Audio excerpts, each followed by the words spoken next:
You know that our president is fighting for the middle class. And you know that here in Cincinnati, in Ohio, we fight for those who fight for us. You know that our president is concerned about college education. He's concerned about the strength of Medicare. He does not support crazy voucher ideas. You know that our president will stand up for working class people. For 47%.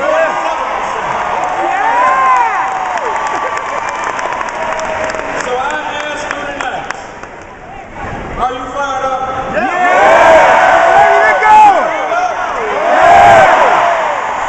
I need you to do one more thing for me tonight. You have to make sure, those of you who have not voted, make sure you vote for the entire Democrat ballot.